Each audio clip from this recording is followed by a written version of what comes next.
You're checking out the Opie and Anthony Show exclusively on Sirius XM Satellite Radio. And Russell Brand is here. Walked in just as we came back. What's up, Russell? Yeah, I'm really good, thanks, Opie. Yeah, I'm good. How about yourself? Pretty good. Well, it's a weird day for us. But Why?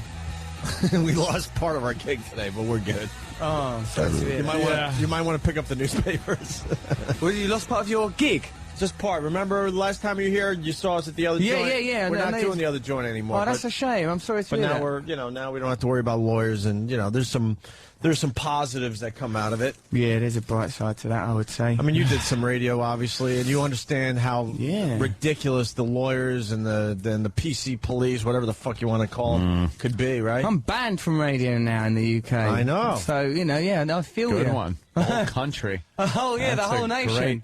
That's a great banning. The whole country, you're not going on the radio. Or the BBC, actually. It's only the BBC. Yeah, right. But, that's the biggest one that we've got. So, what do they replace you with? Because that's always fun. Because we always get replaced by just dumb stuff. Yeah, because they always have a big reaction, because they use a lot of controversial, so whenever they replace you, it'll be straight-laced, right? Oh, yeah. Yeah, so that's what happens with me as well. Yeah, they usually put some slappy and wappy show, we call them. It's just another couple of guys that pretending to be friends. And they're like a very watered down version of whatever you were doing, and it's pathetic. Well, didn't they keep the guy you were partners with?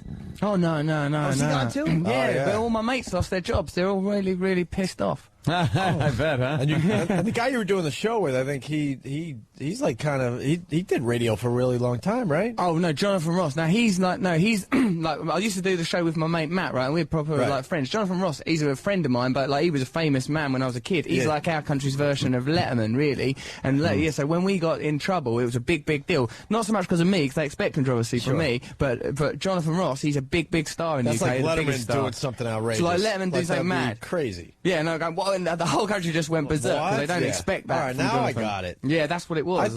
See, we don't know much about the BBC. I'm thinking it's just some shock jock or whatever. I mean, that's lame because I hate when people call us shock jock. But you know what I mean? Maybe someone that did some edgy programming. Yeah, When you put it in perspective, man. He's got the main chat show in the country. He does the film review show. That's the main show. He's a great broadcaster. That would be like Letterman taking a film crew out to the streets and having a couple have sex at the church or something. Or throw eggs at retards. Right. People would be like, what is Letterman doing? He lost his fucking mind. Yeah, there was a bit of a moment of that, but Jonathan Ross continues strong, blessedly. We met you about a year ago, and man, you've had a hell of a year. It's been hectic, because I really didn't know much about you when you came in the first time promoting Forgetting Sarah Marshall. And, wow. I think we even said at the time you're just going to explode, and man, great. You ended up with the MTV gig, and that was crazy. Life is good for you. It's going really well, Yeah, I'm enjoying it. Doing like a lot of stand up and doing like events like that. It's been exciting. And that Forgetting Sarah Marshall was I love that movie. It was a good film, wasn't it? Yeah, I thought so. I was really pleased. I still got to see that one. Oh, you should check it out. It's all right. So it's a good. I thought it was really good. Yeah, and Jason's I coming in to promote his latest movie later this week. He's good people, Jason Segel. Yeah, I love him. Yeah, so. Hey man, you got shit at MTV for what? You were just teasing the Jonas Brothers, and Well, they give you shit backstage? It kind of sound like you kind of came out and amended that in a way. No, it was a set up for another joke. Explain that again. I forgot. He was making fun. Well, you want to explain. What happened was, right, is that I was making jokes about their virginity rings and stuff like that, saying it's a bit mad that they're pop stars and they can have sex with whoever they want and they don't have sex with anyone. It's like Superman deciding not to fly and just get a bus everywhere, right? Just making all, like little jokes about that. Which is perfect. Perfect, right? That's what should be said. For the award ceremony and everything. And like, but like then that lass off of Pop Idol, Jordan Sparks, she come on and goes, I don't think you should be joking about chastity rings and stuff like that. Yeah, so afterwards goes, I'd like to apologise, I don't want to piss off any teenage fans, quite the opposite. Well, I don't mean I want to piss on teenage fans. God, no, there's been trouble with that last year, R. Kelly, oh no. Oh, okay. So it was just a setup for a joke, but then they cut the joke part out of it, so it just looked like a straight up apology, which it wasn't. They still want to cut the R. Kelly line? Yeah, they cut that out. But though I think he was found, he was acquitted from that. So still a joke, though. You're allowed to make fun of this. You're a comedian. I was just mucking about. What's going on? Is censorship gone mad? Yeah, it really is. Pretty much. Yeah, the lawyers fuck everything up because they're going to get sued for you saying something inappropriate. But this is a time to, like, you know, to push it a little bit because everyone is going to the internet and everywhere else for their entertainment. That's where people are getting their entertainment now. So yeah, I think so. I think it's just like people are getting marginalised, like you saying, like, you know, you're losing some of your sort of outlets or whatever. I just think more and more people, this generation, didn't go. That's why the thing that happened with me at the BBC, it wasn't so important because all the newspapers, like the right-wing newspapers, it's disgusting, it's an outrage. But all the kids that listen to the show, are like, what's a big deal? That was easy. Right. I see crazier stuff just on, you know, YouTube or Break or whatever. It's meaningless. Yeah. It's just silly things to get antagonised about. Yeah, absolutely. Oh God. They really wear those rings. Oh yeah. Yeah. Oh yeah. Unbelievable, isn't it? But how like old do you have to get before you realize how douchey you were when you were younger and doing stuff like wearing those rings? You know, because those rings will just be like clit rings after a while. Let me just squeak this on you, bitch. You like that, don't you? What is that? Yeah, this was my chastity ring. Ugh. Yeah, that's virginity. That's a pledge that's going to be hard to keep lifelong. Oh, hell yeah. But we can't relate because the girls are eating that shit up for some reason. Are they? They're doing that now instead of fucking? The Jonas Brothers. Oh, so here's a blowjob joke. The German girl.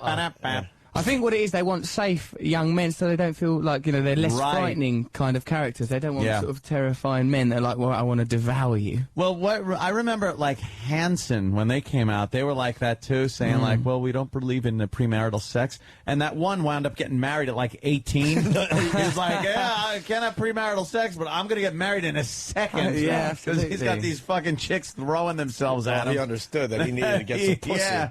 All right, well, I'll do it your way, but I'll still get my pussy. As it happens, like, they make these promises to their parents and stuff. It's like, when they're 13, 14, whatever, and then the hormones start chugging. Yeah, and you can't argue with nature. You cannot hold that back. You're going to have awful, filthy thoughts. And if you don't exercise them, they turn out to be screwed up or a priest or something. Yeah, I hope those lads are all right, because, yeah, I think remember the Partridge Family went a bit insane. Now, I know they were fictional, but nonetheless. I can't wait till one of the Jonas Brothers had to explain, like, no, we're still virgins, but we jerk off on girls and we eat their asses. He didn't say anything about that. But technically, yes. Yeah. Oh, God. I kind of think they got some kind of rules that they follow. Your ring smells like caviar. Yeah, anal sex is allowed, teabagging is allowed. Yes. Fucking rape fantasies, but just no insertion. I don't have a Roman war helmet ring, okay, Dad? Mouth fucking is okay, right? Yeah. Horrific mouth fucking is okay. But it is, I think it makes it easier for the parents to be like, you know, oh, we're taking our kids to this concert, and it's good because, you know, they don't sing about any of that nasty stuff, and they have the rings, the promise rings. I think, people are always scared of the next generation, so the idea that icons of the next generation are sort of anodyne and castrated, I think that's appealing to people, that people in power, people that decide what kind of entertainment young people should have, are attracted to the idea that these are not threatening. They're not saying smash all the windows, go in the streets, Disney's got to love it. Yeah, Disney's got to love it. How ridiculous is it when you look back now at how they were trying to sell Britney Spears when she was coming up as the virginal, pure, nice one? Christina Aguilera was the slut. Yeah. And Britney was the pure girl. And wow. Yeah, how that changed. Peculiar. It's an interesting marketing device because if you say that someone's a virgin, you can't help but think about that person having sex. She's a virgin, she's a virgin. They're virgins, they're virgins. What, they're not having sex? They're not having sex. So it's impossible not to think about it. Yeah, you're constantly thinking about the sexual part of it. Brings it to your attention, but in a new, sort of safe, palatable way. Yeah. Did you see the latest Britney video? She's talking about her pussies fell out of her dress. No, I haven't heard about that. And we were saying earlier this morning, like, there was a time where y'all wanted Britney so bad, and if she said, "Oh my God, my pussy's falling out of my dress," you would make cumsies in your pants, right? But now she says it, and you're almost like, ugh. Oh, but Britney Spears, I think, you know, she, like a lot of child entertainers, she gave her such a lot, I think we should extend clemency and love. Yes, the joy she's given us through the years. Over the years, she's served her time. It's worth playing again, it's really quick. Oh, is this the bit? Yeah.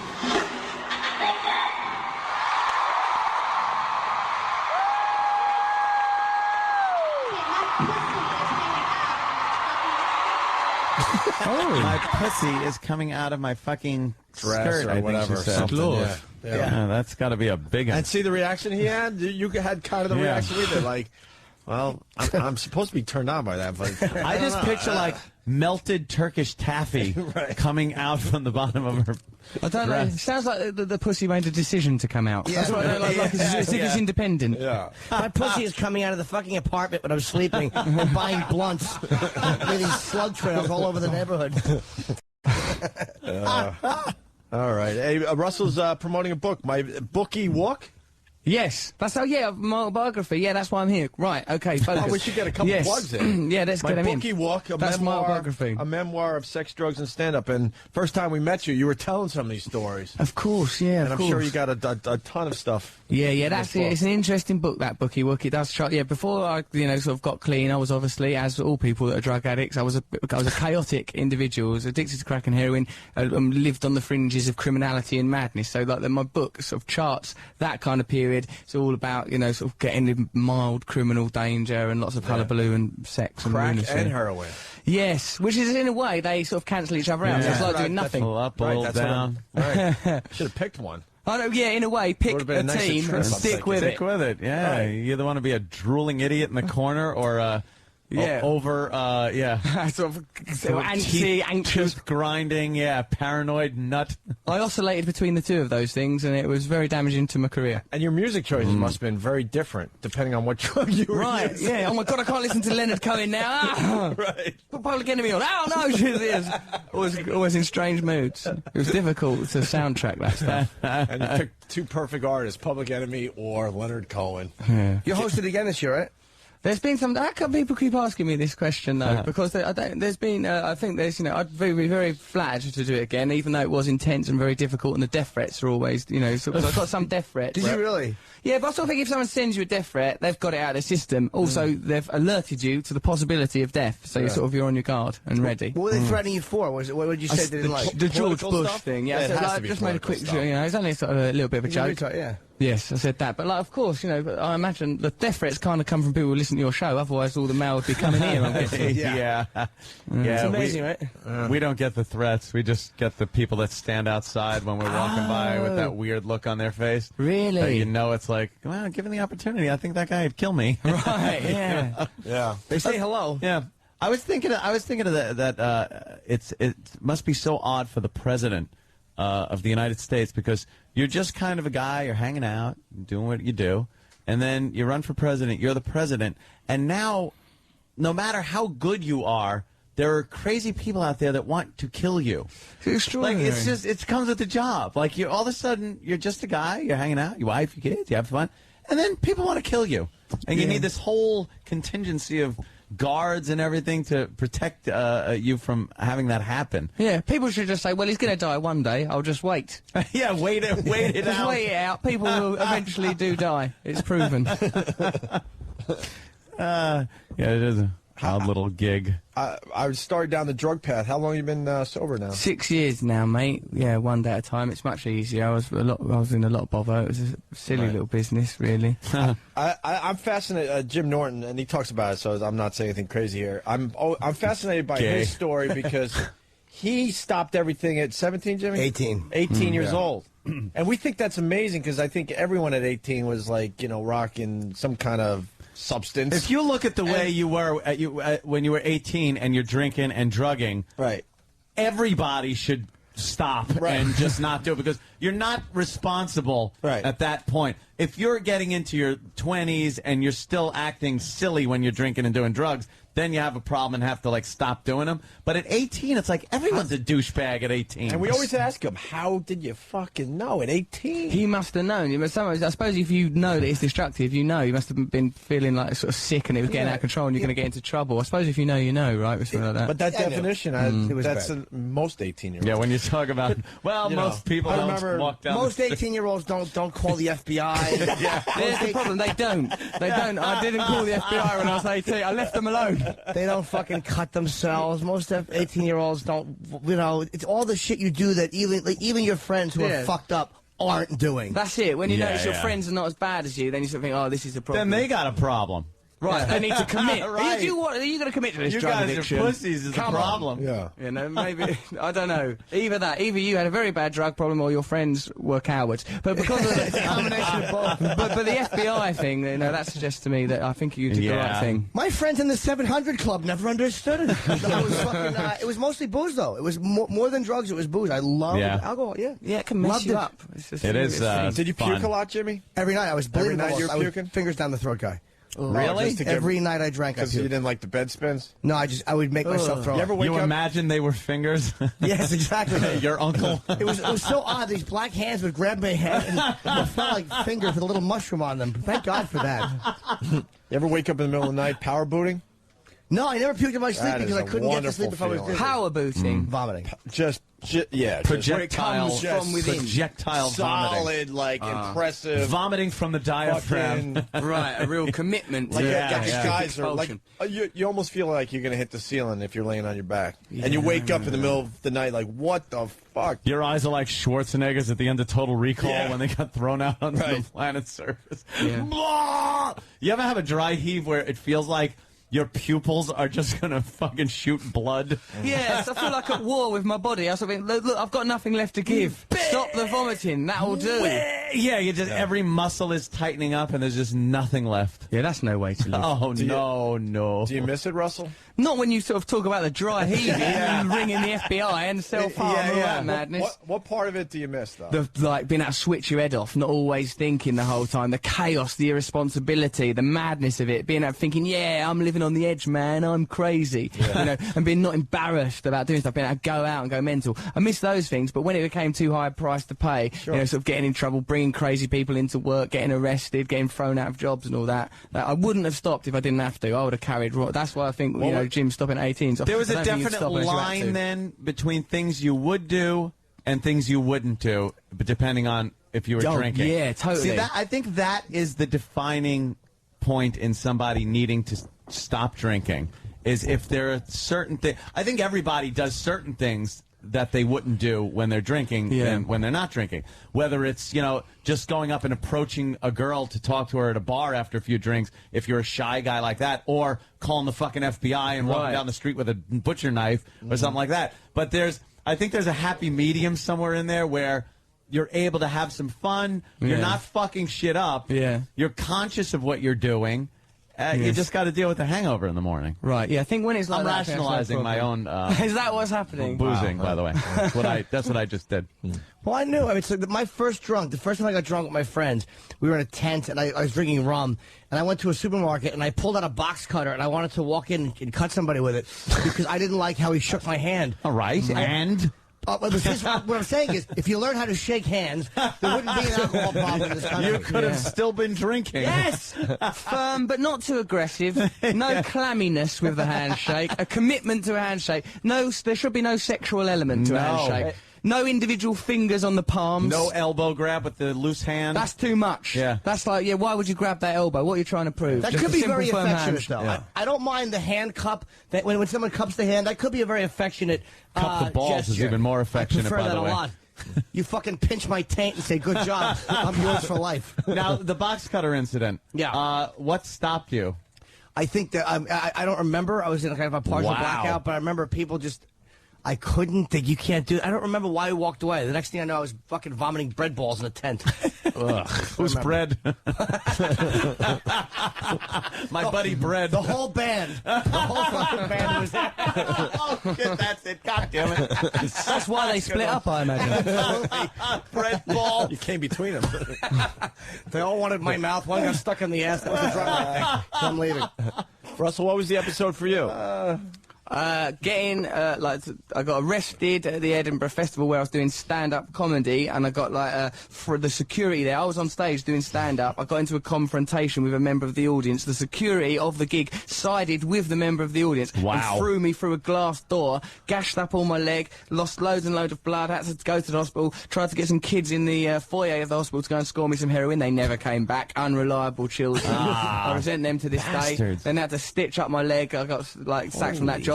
Then the time like when I got like sacked from MTV because of the foolish, stupid dressing up as Osama bin Laden after 9/11, which was madness, and I apologised for that again. But I was on crack and heroin. That was, I got sacked that day. Bringing homeless people into the studio when I was at XFM, smoking crack with them and reading out pornography on a Sunday afternoon. Got sacked from that job. That was a big incident for me. All of it, just getting my friends sacked from jobs. That's when they just got, oh, this is out of control now. This has got to stop. And that's why I started to hang out with a lot of like rough sleepers and homeless people, bring them into the world that I lived in of like sort of TV and stuff. That's kind of cool though. We sort of do that, except with the drugs and the alcohol. Without the heroin. We got our homeless friends and stuff we bring by. Some of it was all right, but it shows your talent because you kept getting jobs after that. That's true. That's true. I did keep fighting back. Tenacious. So the security guard doesn't side with you when if you're not on that stage, all hell's gonna. You must have really fucked it up. Yeah, it was bad. I said some very negative things. I made some. It was my fault in a way. I said like stuff about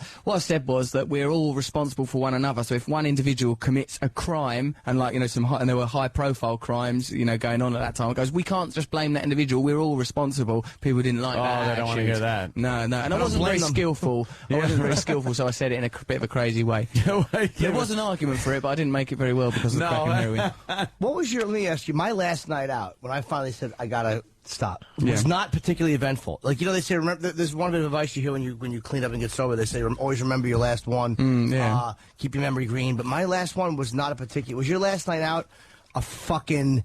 Was it a blaze of glory, or was it just one more and just a row of many shitty nights? Well, I just know that I was waiting for the train to take me into the rehabilitation, and I was just like smoking lots of rocks and like chasing lots of smack. So like, I was doing as much as I could before I got on the train to go rehab. So it wasn't like no weird crazy events happened, but I was just doing as much as I could, like it was like a pie eating contest or something. Get it all in before it fucking... just as much as I could before it went away. Yeah, I gotta ask you, when you're in that state, do you ever think like that you could die from this, or is that like not even a thought anymore? I think most people are doing drugs at an addictive level because they're sad inside, so you don't really care. You don't have that kind of self-preservation, else you wouldn't do it. So you don't I just was doing it to numb the pain. So I didn't really think, I might die, and if I, it wouldn't have been a... Do you wake up some mornings and go, holy shit, I can't believe I did all that stuff, and it freaks you out, like I could have so killed myself? No, you don't have that frame of reference. No, I mean now. You stop. Oh, now, yeah. You wake up and go, oh, what the fuck? What was I doing? Yeah, sort of hanging out of windows and madness and But you literally wake up in a cold sweat, like, holy shit, I took some chances in my own life. I did take some very, very foolish and naive chances. We got a lot of your fans calling in here. Let's say hi to Tom in Miami. Tom, what's up? We got Russell Brand in studio. He's got a lot going on. Oh, dude, after seeing that MTV stand-up act he gave, I became a huge Russell Brand fan. I mean, dude is so funny and so edgy. Like, half the stuff he said, I was like, oh, no, he didn't. Yeah. This guy's O&A. This guy's crazy, man. What are you going to do with this guy? Well, he's done our show a couple times. We like when Russell comes in. We like Russell, but just don't ever say, no, he didn't. And he's crazy. That's what I'm saying. This guy's... Hello? We might have lost him there. By the way, Russell is also, if you like, he's signing copies of My Bookie Book. It's this Wednesday, which is tomorrow night, 7 o'clock here in New York. It's Barnes & Noble in Union Square, which is right around like 15th Street. It's a great store for signing because there's just a lot of room to stand there, so you're not going to get wet even if it rains. And how do you know, Jim? Because I've shopped there. I didn't sign there. I did Penn Station. And the Hammerstein Ballroom Thursday. Oh, yeah, I'm doing stand-up on Thursday, Hammerstein Ballroom. I want to be there bad. Come. I've never seen your stand-up. Yeah, I've seen the MTV thing, man. You had to work around some That was things. hard work. I want to see you just raw doing your thing. Come, Opie, because that's when I'm in my element, is when there's not other stuff to deal with. Yeah, I'm much happier. Yeah, it'll be a good gig. I'm talking about all the sort of stuff that's in the bookie work and also some of the madness that happened around the MTV VMA Awards. I talk about all of that kind of stuff. Yeah. So, yeah, that's good. I want you lot to come into account. Is My Bookie Walk, the word bookie walk is obviously sounds very British. Is that a British thing or is that Clockwork Orange-ish? It's Clockwork Orange here. That is exactly why I did it. And also because a lot of the things in the book are dead harrowing and dark and weird, and I made them funny, but also but I thought I don't want this book to be all depressing, so I called it that, something childish, so that when you're reading something going, oh my god, he went there, oh my, this happened, but it's in a bookie book, so it's okay. He's all right. He's just written a bookie book. He's a lovely fella. Give him a cuddle. Yeah. Eggy Wags. That's right. Yeah, like Alex from Clover. Yeah, Droogies. Yeah, real horror show. It was all take. Yeah, that's what the mentality of it, because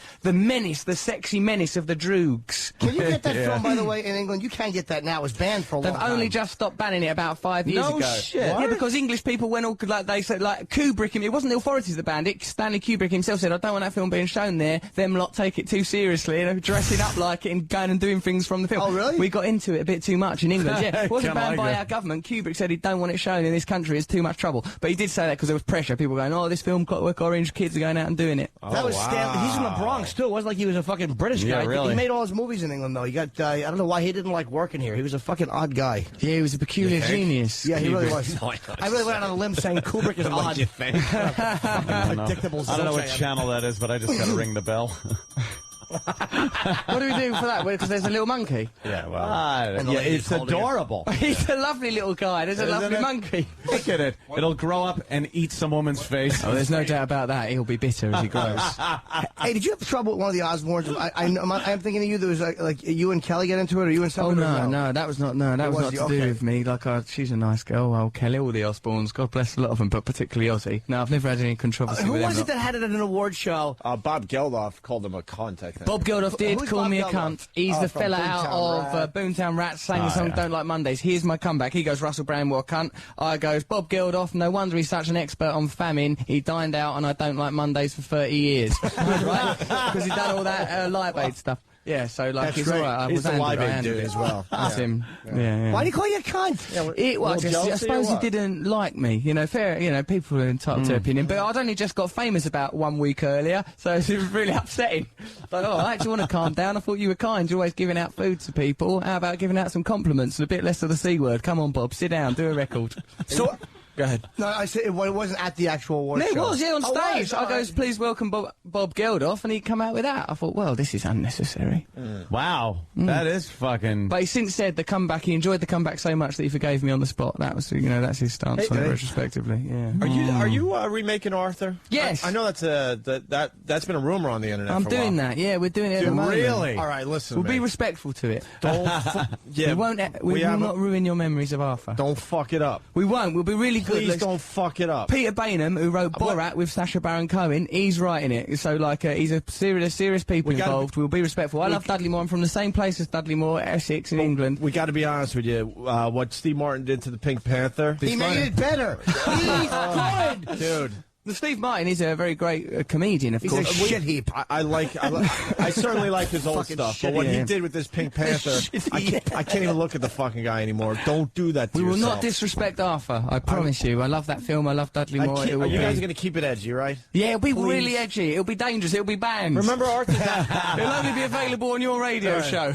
Remember Arthur too? What, he's sobered Yeah, up on or the something? rocks. It's like, what the fuck you Yes. doing? He bought a Yeah. big fucking big shoebox and wore it actually on his foot. Boy, they kept that out of fucking running through the fucking beach to get Bo Derek, just dragging that giant fucking square block behind him that he called a foot. Who's playing the Gielgud part? Because Gielgud won the Oscar for fucking playing the part of Hobson. Yeah, that's right. Well, we're looking at different people. There might be an unusual twist on it, but there's no. He no one really won confirmed the it. Oscar for that He role? did, yes. for Best comedy. supporting Wow, actor. I forgot about that. Sir John Gielgud. Oh yeah, he's like a Thank you. legendary, Thank you very fucking much for serious acknowledging that. actor. How about Queen Latifah as the Liza Minnelli part? Oh, that sassy woman. I'd be into that. Oh, Yeah, who's going to be the love interest, you think? Well, I don't know. I was thinking, let's keep Who are the Liza rumors? Minnelli. Keep Liza Minnelli. If it ain't broke, don't fix it. Right, Liza, get her involved. I did like Gielgud when he when he was wearing that cowboy hat. He goes, "If I begin to die, please remove this hat." Put it on, Hobson. I don't wish to put I it on. don't wish to put it. That was really a great scene. The whole thing with him in the hospital is very It's just charming. fantastic. Yeah, it's a It's beautiful very film. charming. Is there enough drugs to do Liza Minnelli, you think? I don't know. I don't know. I mean, I mean, she's still a great woman. I mean, it's like a piece Alright, of we get lovely it. history. We get it. You want to stay in Lovely Hollywood. I'd rather fuck David Guest. So would I. Very dashing. So would he. We all know she's Apparently. a lovely woman, but come on. Yeah, You gotta would not get go there. Just find some Even actress on with heroin the egg crack at the retard same bangs. Those tard bangs. Yeah. Has there been any downside to it? Because you came to America, you really, I mean, you went through the roof. People just loved you, and you're fucking tremendously successful. You land a huge gig like that. There's been any downside here? No, not yet. I mean, I'm really enjoying it. I mean, those death threats, but as you know, I didn't take them too seriously. They were all right. They just became material for my stand-up. No, it's been great. I love it in this country. Everyone's been cool. You still sell a lot of tickets in England, like losing the radio. Yeah, no. It just made it, because I'm a controversial person anyway, it just made it better. Like, I'm doing, like, gigs with, like, I'm doing, like, sort of arena gigs, like, you know, sort of 20,000 people for stand-up, and I'm sort of making films and stuff, and stand-up's what I do anyway. And I miss radio because I love it, but, you know, BBC's publicly funded, so if you do something controversial on that, they have to react to it. Yeah, they have to get ready. Yeah, believe me, we know what that's all about. As far as publicly funded and public airwaves, and then the private subscriber-based thing like satellite radio, which that's what you need. Is that the answer? A lot fucking easier, yeah. Right. Because if we were on regular radio, I would have to dump out of that. I got a big note. He has to go. Okay. I have to go. Jimmy. Russell's a very, very busy man, so... I'm taking Jim with me. We're going to start a new life together and possibly a new radio show. That's right. Sweet. The success story and Jim. Well, thank you very much for having me on your radio show. No problem. We love Russell Brand. Very good. But he's on a rocket ship. Another one of these guys we'll never see again. I'll be in. I like it, yeah. The 2 or 3 times you've been on our show have been terrific. And, thank you. I mean, now you're going to be a huge movie star. You're going to be in every other movie. Hammerstein Ballroom Thursday night, 8 o'clock. For the stand-up. Thank you, yes. And then the book signing. My bookie book is going to be signed this Wednesday, which is tomorrow night. It's 7 o'clock in Union Square, Barnes & Noble. You can't miss it. There's a fucking train. Get off the train and just look around, and there's the big Barnes & Noble, and it's russellbrand.tv. The train goes into the bookstore? It's very dangerous. odd, yes. It's very dangerous. Yes, you pull out your dick and it kicks you off in the children's section. It's the greatest subway stop in New York. Now that you're big in America, though, you got to get rid of that .tv thing. Get rid of .tv. You got to get russellbrand.com. It's because .com is already up there. They've got other stuff on there. We can't get it off them. Who the fuck got it? Right, we don't know. It's a great mystery. Wow, some guys. How do we get it off them? I don't know. JimNorton.com is taken too. Jim, we've already, because that was our next move. It would sell, believe me, JimNorton.com will sell for a lot less. Isn't it like a car dealer or something? No, it was some guy in Oklahoma or in Virginia, but now it's just. You should be able to figure that out, though. I'd like to take this opportunity to endorse Jim Norton's cars in Oklahoma. A fine vehicle at a price that's right. And you said my bookie walk, a memoir of sex, drugs, and stand-up. I mean, it's got to be great because the stories this guy tells are just we can listen all day to that. Oh well, thanks, Jen. Now we got to read that. Yeah, no, that's a good way. Do it on tape. Books on tape. I'm going to do a book on tape. I will. Sure. Yeah, I will. I'll do that. That'll make be it a easy laugh for everybody. You know. Yeah, no, I'll get into it. All right, we're going to take Russell. Thanks, chaps. Thanks for having us, everybody. Cheers. I appreciate that. I like being Thank you very much. Oh, good seeing you. I like chat. Nice one. Cheers.